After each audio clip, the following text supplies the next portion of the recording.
আমরা 3 বোন। আমার দিদিরা দেখতে অনেক সুন্দর, আর আমি দেখতে কালো বলে আমাকে আমাকে কেউ দেখতে পারে না। সবাই আমার সাথে খুব খারাপ ব্যবহার করে। ও, এই কথা।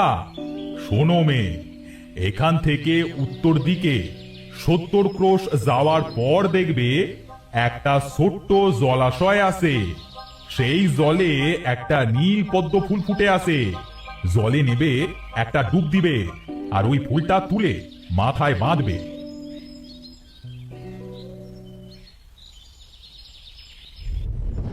কে হে মেয়ে তোমরা? এখানে কি চাই তোমাদের? আমি রূপা। আমরা আমাদের বোন মুক্তাকে খুঁজতে এসেছি। তুমি কি জানো আমাদের বোন কোথায়? হ্যাঁ, আমি জানি মুক্তা কোথায় গেছে। আমি তো মুক্তাকে সেখানে পাঠিয়েছি। কোথায় পাঠিয়েছো আমাদের বোনকে? বলো বলো আমাদেরকে, আমরাও যাবো সেখানে।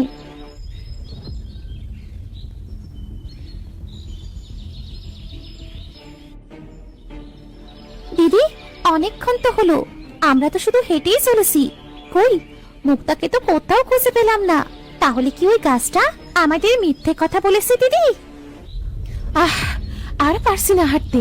এদিকে তো আবার সন্ধেও নেমে আসলো। চল সোনা, ওই জায়গাটায় গিয়ে একটু বসি। হ্যাঁ দিদি, চলো ওই গাছটার নিচে গিয়ে আমরা একটু বসি।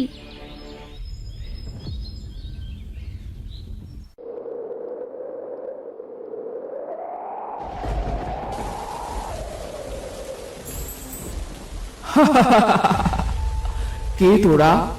তোদের এত বড় সাহস? তোরা আমার গাছের নিচে বসে আছিস? তোদের কি একটু ভয় নেই?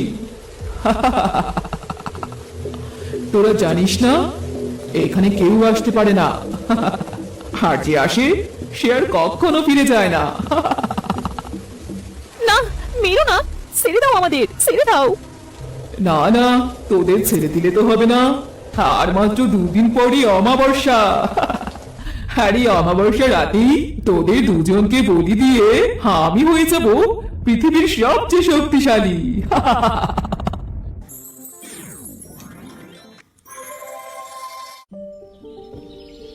এই তো সে জলাশয়। ওই তো নীলপদ্ম ফুটে আছে। যাই, শিমুল গাছের কথা মতো আমি জলে একটা ডুব দিয়ে ওই ফুলটাকে আমার মাথায় বেঁধে নিই।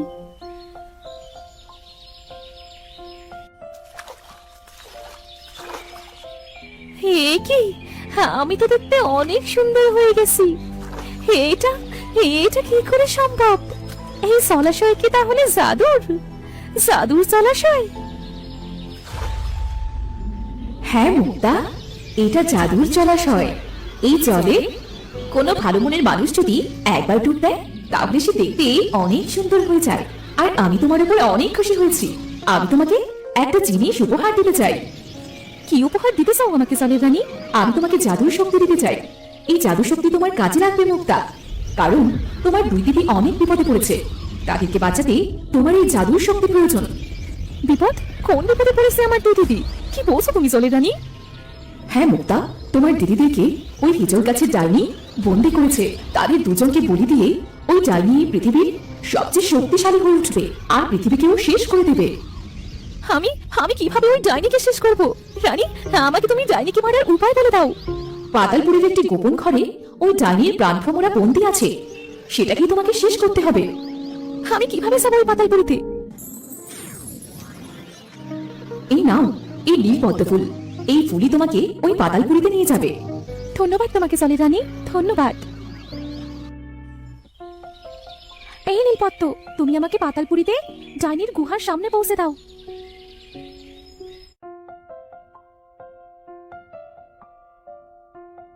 কোথায় কোথায় আমার দিদিরা? সে ডাইনি কোথায়? কাউকেই তো দেখছি না। হে জাদু শক্তি, তুমি আমাকে তোমার জাদু দিয়ে ডাইনির প্রাণভ্রমরার কাছে পৌঁছে দাও।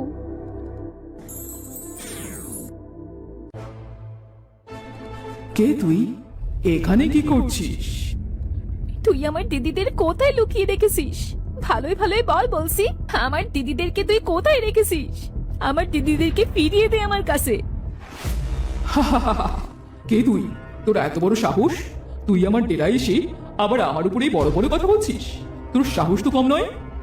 জানি, ভালো করে বলছি, আমার দিদিদেরকে আমার সামনে এনে দাও, না হলে না হলে তোর মতো একটা তুচ্ছ মেয়ে আমার আবার কি করতে পারবি, হ্যাঁ? কি করতে পারবো? দাঁড়া, হে জাদু শক্তি, তোমার জাদু শক্তি দিয়ে ডাইনির প্রাণভ্রমরাকে আমার হাতে এনে দাও।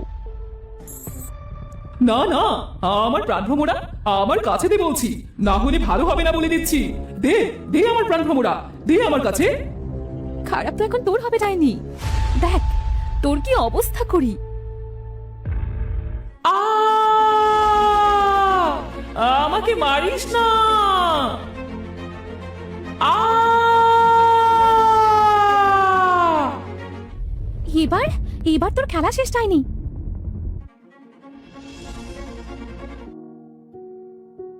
বোন, মুক্তা আমার বোন, আমরা তোর উপরে অনেক অন্যায় করেছি, তুই আমাদেরকে মাফ করে দে বোন। আর আমরা আমাদের ভুল বুঝতে পেরেছি। আমি সবাইকে মাফ করে দিয়েছি দিদি। দিদি চলো, আমরা এবার বাড়ি ফিরে যাই।